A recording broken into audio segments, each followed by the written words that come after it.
Now let's start with illustration number 2. So the illustration number 2 says two unbiased coins are tossed simultaneously. Find the probability of getting two heads. So first of all we need to find out the sample space in this case. तो sample space find out करने के लिए हम क्या कर सकते हैं, दो coins को toss करना है. So दो coins को जब हम toss करेंगे, ये दो coins हैं, इसको जब हम टॉस करेंगे तो इस कॉइन को टॉस करने के बाद मेरे पास या तो हेड आ सकता है या टेल आ सकता है. इस कॉइन को टॉस करने के बाद भी मेरे पास हेड या टेल आ सकता है. अब प्रोबेबिलिटी एलिमेंट्री इवेंट्स की नहीं, कंपाउंड इवेंट्स की निकालनी. कंपाउंड इवेंट्स मतलब जब हमारे पास दो डिफरेंट एलिमेंट्री इवेंट्स को हम कंबाइन करते हैं, दो डिफरेंट एलिमेंट्री इवेंट्स को हम कंबाइन करते हैं, तो जब हम इसका सैंपल स्पेस क्रिएट करेंगे तो वो कैसे क्रिएट होगा. For example we are creating the sample space of this case. So just imagine मैंने इस कॉइन को और इस कॉइन को दोनों को साथ में टॉस किया, तो इस पे इमेजिन करते हैं कि इस पे हेड आया, इस पे हेड आया, तो फर्स्ट कॉइन पे हेड आया, सेकंड कॉइन पे टेल आया, सेकंड कॉइन पे टेल आया. कुछ भी आ सकता है, फर्स्ट पे भी या तो हेड या टेल आ सकता है, इस पे भी या तो हेड या टेल आ सकता है. तो फर्स्ट पे हेड आया, सेकंड पे टेल आया. नेक्स्ट फर्स्ट पे टेल आया, सेकंड पे हेड आया, फर्स्ट पे टेल आया, सेकंड पे हेड आया. अब और भी पॉसिबिलिटी हो सकती है, दोनों पे हेड आया, दोनों पे भी हेड आ सकता है, तो दोनों पे भी हेड आ सकता है. नेक्स्ट दोनों पे टेल भी आ सकता है, दोनों पे ही टेल आया. Then this is the fourth probability. This means this is the sample space. इससे बाहर कोई भी केस नहीं होगा. जब आप दो कॉइन्स को साइमल्टेनियसली टॉस करते हो तो आपके पास चार केसेस आएंगे. या तो एक पे फर्स्ट पे हेड, सेकंड पे टेल, फर्स्ट पे टेल, सेकंड पे हेड, दोनों पे हेड, दोनों पे tail. So these are only the four cases which can come after you toss two coins simultaneously. So now have a look at the questions. Very first question is what is the probability of getting two heads. Two heads means जब दोनों पे ही head है तो दोनों पे head आने की probability कितनी है. एक ही केस हो सकता है, ये वाला केस हेड वाला केस हो सकता है. तो हम क्या करेंगे, हेड वाले केस को पिकअप करेंगे. तो ये मेरा क्या हो गया, फेवरेबल इवेंट हो गया. तो मेरे पास कितने फेवरेबल इवेंट है, 2. मेरे पास कितने फेवरेबल इवेंट है, 1. 4 मेरा टोटल सैंपल स्पेस में से 4 पॉसिबल इवेंट्स हैं और 1 फेवरेबल इवेंट है, 1 फेवरेबल इवेंट है. तो फॉर्मूला के हिसाब से हम क्या करेंगे, favourable upon possible event. So we will get 1 by total कितना है, 1 2 3 4. So total is 4. So 1 by 4. Next 1 head. अब एक हेड आ रहा है, तो एक हेड किस किस केस में आ रहा है. फर्स्ट केस में एक हेड आ रहा है, यस. सेकंड केस में एक हेड आ रहा है, यस. थर्ड केस में एक हेड आ रहा है, नो. थर्ड केस में 2 हेड्स आ रहे हैं. 2 हेड्स नहीं चाहिए, एक हेड्स चाहिए, एक हेड चाहिए. तो there are 2 cases, there are 2 favourable outcomes of getting 1 head. This means we are getting 1 head in these 2 cases. So we have favorable outcomes as 2 and possible outcomes as 4. So 2 by 4. 2 by 4. Next is 1 tail. Again, first case में एक tail आ रहा है, yes. Second case में एक tail आ रहा है, yes. Third case में tail आ रहा है, no. Fourth case में एक tail आ रहा है, एक नहीं 2 tail आ रहे हैं, पर हमें कितने चाहिए, 1 tail चाहिए. तो हम क्या करेंगे, दो फेवरेबल केसेस हो जाएंगे और टोटल केसेस कितने हो जाएंगे, 4. So next is at least 1 head. कम से कम एक हेड तो आई, कम से कम एक हेड तो आई. तो उसके कितने केसेस हो जाएंगे, 2 केसेस हो जाएंगे, 1 देन दिस. और 2 कम से कम एक हेड तो आ ही, और उससे ज्यादा हेड भी आ सकता है. अब एटलीस्ट और एटमोस्ट में क्या डिफरेंस है. एटलीस्ट मतलब कम से कम ये तो होना ही चाहिए, और अगर इससे ज्यादा है तो इट्स ओके, वो मंजूर है, लेकिन इससे कम नहीं होना चाहिए. मतलब अगर बोल रहे एक हेड आना चाहिए तो एक हेड तो आना ही चाहिए, और एक से ज्यादा भी आ सकता है, 2 भी आ सकते हैं, 3 भी आ सकते हैं, 4 भी आ सकते हैं, लेकिन 1 से कम नहीं आ सकता. मतलब 0 हेड नहीं हो सकता. तो ऐसे कितने केसेस हैं इसमें कि एक हेड तो होना ही चाहिए. तो इसमें एक हेड है, यस. इसमें एक हेड है, यस. थर्ड केस में भी एक हेड है, यस. फोर्थ केस में दोनों टेल है, तो इसका मतलब नंबर ऑफ हेड्स कितने हुए? 0. So this means we can not have 0 number of heads, we have to have at least 1 number of head. This means there are 3 cases in this case. तो 3 cases है, तो 3/4 answer आ गया. Next is at most 1 head. अब क्या difference है at least और at most में? एटलीस्ट मतलब कम से कम, एटमोस्ट मतलब ज्यादा से ज्यादा एक हेड आना चाहिए, एक हेड से ज्यादा नहीं आ सकता. So this means this case and this case, क्योंकि अगर आप थर्ड केस भी लोगे तो इन दैट केस 2 हेड है, 2 हेड नहीं आ सकते. क्या बोला है? एटमोस्ट, ज्यादा से ज्यादा एक हेड आए, एक हेड से ज्यादा नहीं आ सकता. So this means they can be 2 cases, so 2/4. Next is no head. कोई हेड नहीं होना चाहिए. फर्स्ट केस में हेड है, थर्ड केस में सेकंड केस में हेड है, थर्ड केस में हेड है, फोर्थ केस में हेड नहीं है. तो कितने फेवरेबल इवेंट्स हो गए? 1 फेवरेबल इवेंट में हेड नहीं है, तो क्या हो जाएगा? 1 बाय टोटल पॉसिबल इवेंट्स कितने हैं? 4. So this is how you find the probability when you are performing 2 events simultaneously. This is also called as compound event. तो compound event के केसेस में आपको सबसे पहले सैम्पल स्पेस क्रिएट करना है. सैम्पल स्पेस के बाद आपको just take the case, question को लेना है और क्वेश्चन को सैम्पल स्पेस पे अप्लाई करना है. Then you can find the answers. Next is 3 unbiased coins are tossed together. Find the probability of getting. Now first of all it is very important to find out the sample space in this case. Usually जितने भी students होते हैं वो sample space में confuse हो जाते हैं कि जब 3 कॉइन्स को हम साइमल्टेनियसली टॉस करेंगे तो या तो head head head, tail tail tail, head tail tail, head tail head, head head tail, कुछ भी आ सकता है. बहुत सारे केसेस हो सकते हैं. तो कितने केसेस हो सकते हैं और क्या सैम्पल स्पेस बनेगा वो क्रिएट करने की एक शॉर्ट ट्रिक है, एक शॉर्ट मेथड है जिससे आप इजीली उसको क्रिएट कर सकते हो. First of all what you have to do is write the sample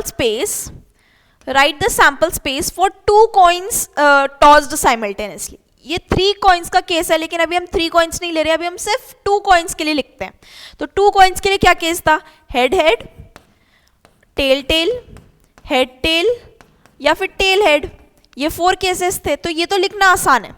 तो ये 4 केसेस लिखना आसान है. इसमें क्या हो रहा है? 2 कॉइन्स को साथ में टॉस किया. लेकिन अभी मेरे सैम्पल स्पेस को किस हिसाब से प्रिपेयर करना है? मेरे सैम्पल स्पेस को मेरे 3 कॉइन्स को साथ में टॉस करने के हिसाब से प्रिपेयर करना है. तो मैं क्या करूंगी? पहले सबसे इसका सैम्पल स्पेस लिख लिया. अब हर केस के आगे सबसे पहले हम एक हेड पुट अप करेंगे. हर केस के आगे हम एक हेड पुट अप करेंगे और यहां लिखेंगे हेड हेड के आगे एक हेड लगाया, head head head. Next tail tail के आगे एक हेड लगाया, head tail tail. Head tail के आगे एक हेड लगाया, तो head head tail. Next tail head के आगे एक हेड लगाया, head tail head. Now we have 4 cases. अब 4 केसेस आ गए. अब हमने सबसे पहले अभी क्या लगाया था? हेड लगाया था. अब हम सेकंड में क्या करेंगे? टेल पुट अप करेंगे. तो हर केस के आगे टेल लगाएंगे. तो tail head head, then we have tail tail tail, then we have tail tail tail, then we have tail head tail, tail head tail, then we have tail tail head, tail tail head. तो ये मेरा sample space है when 3 coins are tossed together. इसमें जब आप directly आप लिखने जाओगे तो ऐसा कई बार होता है कि हम बहुत सारे केसेस को मिस कर देते हैं और हमारा सैम्पल स्पेस गलत क्रिएट हो जाता है, जिसकी वजह से सारे क्वेश्चंस जो होते हैं वो मिस्टेक हो जाते हैं. But don't do that.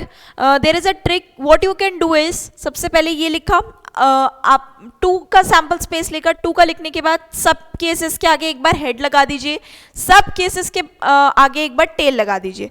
तो टोटल नंबर ऑफ केसेस आपके पास आ जाएंगे. नाउ व्हाट इफ अगर आपको 4 कॉइन्स टॉस करने का बोला होता तो हम क्या करते? अब 3 का लिख लिया हमने, तो 3 के आगे हर केस के आगे एक बार हेड लगाते, हर केस के आगे एक बार टेल लगाते, तो मुझे क्या मिल जाता? 4 का सैम्पल स्पेस मिल जाता. So this is the trick जिससे आपका कोई भी केस मिस नहीं होगा and you can find the questions easily. अब क्वेश्चन को सॉल्व करते हैं. So now for solving questions, all heads, सबसे पहले ऑल हेड्स आने की प्रोबेबिलिटी क्या है? तो सारे हेड्स तो एक ही केस में आ रहे हैं, हेड हेड हेड, तो कितना फेवरेबल आउटकम हुआ?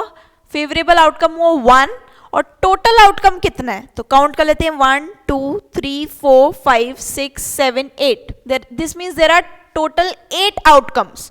So this means the favorable is 1 and total is 8. So this means we get the probability as 1/8. Next is 2 heads. अब 2 heads आने की क्या probability है? तो इस केस में 2 heads आ रहे हैं क्या? Yes, इस केस में 2 heads आ रहे हैं. इस केस में आ रहे हैं क्या? No. So 1. इस केस में आ रहे हैं yes 2, इसमें yes 3, इसमें yes 4, then this no, then this no, no. This means how many cases? 4 cases. 1 2 3 4. This means the favorable outcome becomes 4 upon total कितने हैं? Total remains the same, that is 8. So this is the probability for 2 heads. Now 1 head, एक head आए, तो एक head आ रहा है क्या इसमें?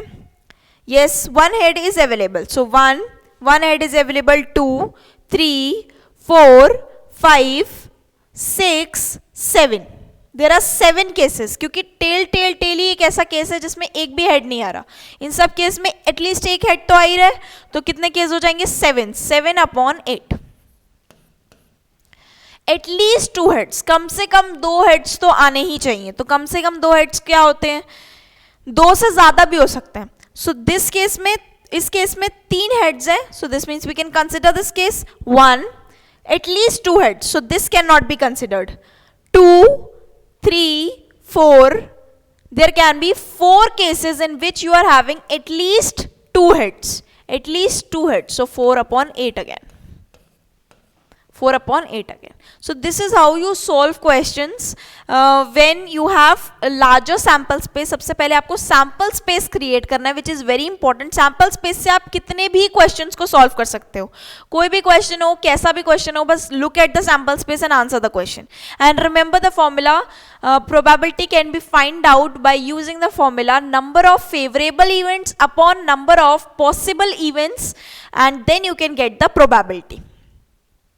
Next is find the probability that a leap year selected at random will contain 53 Sundays. ये question usually पूछा जाता है. Not only in 8th standard में पूछे जाने की probability कम है, क्योंकि ये question थोड़ा सा twisted है, but in your higher standards definitely board exams में पूछा ही जाता है. Very important question है. So what they are asking, what is the probability?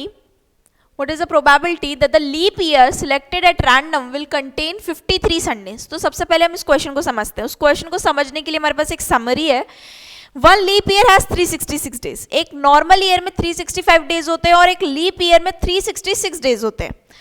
तो जब 366 डेज है with 52 weeks, there are 52 weeks in a year and 2 days. तो 52 weeks और 2 डेज है. तो अब 52 वीक्स जो हैं उनमें डेफिनेटली नंबर ऑफ संडेज होने ही वाले. मतलब 52 नंबर ऑफ संडेज तो फिक्स्ड है. 52 नंबर ऑफ संडेज तो आपके कहीं से भी डिस्टर्ब नहीं होने वाले हैं, क्योंकि 52 नंबर ऑफ वीक्स एग्जैक्ट आपके पास है. लेकिन अब जो 2 आपके पास बच रहे हैं डेज, मतलब 52 वीक्स एंड 2 डेज, वो 2 डेज में संडे आने की प्रोबेबिलिटी क्या है? क्योंकि लीप ईयर में you do not have exact. अगर आपके पास नॉन लीप ईयर होता, 365 डेज होते, तो क्या होता? 52 weeks and 1 day. 52 weeks and 1 day.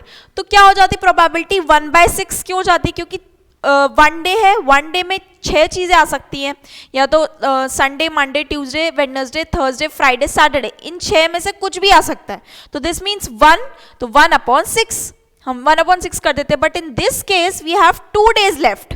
This means 2 days में से कौन से डे में संडे आएगा और कौन से डे में नहीं आएगा, इसकी प्रोबेबिलिटी हमें कैलकुलेट करनी है. तो कैसे कैलकुलेट करेंगे? ये केसेस हैं. दीज आर द पॉसिबल, इसे आप सैंपल स्पेस भी कह सकते हो. जो सैंपल स्पेस क्रिएटेड है, सैंपल स्पेस को हम कैसे करेंगे? ये सैंपल स्पेस है. The remaining 2 days can be. अब 2 जो दिन बचे हैं वो क्या क्या हो सकते हैं? संडे मंडे का पेयर हो सकता है, मंडे ट्यूसडे का पेयर हो सकता है, ट्यूसडे वेडनेसडे का हो सकता है, वेडनेसडे थर्सडे का, थर्सडे फ्राइडे का, फ्राइडे सैटरडे का और सैटरडे संडे का. तो किस किस केसेस में मतलब किन केसेस में आपको संडे मिल रहा है? वो काउंट करना है। तो संडे किन केसेस में मिल रहा है, फर्स्ट केस में और लास्ट केस में, मतलब संडे 2 केसेस में आ रहा है। तो देयर आर 2 पॉसिबिलिटीज, मतलब 2 पॉसिबिलिटीज हैं कि आपको संडे मिले from out of how many possibilities, total number of possible outcomes are 7. total number of possible outcomes are 7, मतलब ये 7 possible outcomes है, सैंपल स्पेस है। इसमें से आपके पास 2 पॉसिबिलिटीज हैं कि आपका संडे आपको मिले। So this means the probability is equals to सबसे पहले क्या करते हैं, favourable event upon possible event, favourable event upon possible event. तो फेवरेबल इवेंट कितने हैं, 2 फेवरेबल इवेंट है, तो 2 अपॉन पॉसिबल इवेंट कितने, टोटल जितने भी सैंपल स्पेस में प्रेजेंट हो तो वो कितने हैं, 7, तो 2 upon 7। This means the probability of getting Sunday in a leap year will be equal to 2/7 and also important point, probability जो होती है वो कभी भी ग्रेटर देन 1 नहीं हो सकती। जब आप इसे डिवाइड करोगे तो आपको पता चलेगा कि 1 से कम आएगा। कभी भी किसी भी केस में कोई भी आप प्रोबेबिलिटी निकाल रहे हो, it can never be greater than 1, so it ranges from 0 मतलब क्या है कि कोई प्रोबेबिलिटी नहीं है। एक बॉक्स है जिसमें मैं आपको बोलूं कि वाइट बॉल्स रखी हैं और ऑरेंज बॉल्स रखी हैं, और मैंने आपसे बोला कि आपको एक बॉल पिकअप करनी है और उसमें वाइट और ऑरेंज बॉल्स हैं, तो मैं बोलूं ब्लैक बॉल आने की क्या प्रोबेबिलिटी है, मतलब क्या पॉसिबिलिटी है कि ब्लैक बॉल आप पिक करो, तो ब्लैक बॉल आने की तो कोई प्रोबेबिलिटी है ही नहीं, क्योंकि उसमें बॉक्स में ब्लैक बॉल्स प्रेजेंट ही नहीं है। तो प्रोबेबिलिटी क्या होगा इस केस में, 0। तो 0 का मतलब है कोई चांसेस नहीं आने के, हमें पता है कि ऐसा होगा ही नहीं, पॉसिबल ही नहीं है।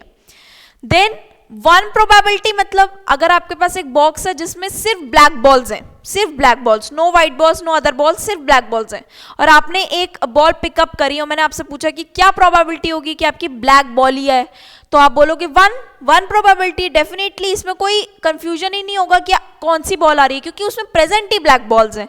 So this is the case of 1 probability. और बाकी जो भी केसेस होते हैं कि अगर आपके साथ और भी बॉल्स प्रेजेंट हैं या और कुछ और भी केसेस हम लेते हैं, इवेंट्स लेते हैं, तो उस केस में हमारे पास हमें ये चेक करना होता है कि 0 से 1 के बीच में क्या एग्जैक्ट न्यूमेरिकल वैल्यू है प्रोबेबिलिटी की for the other cases. So the next is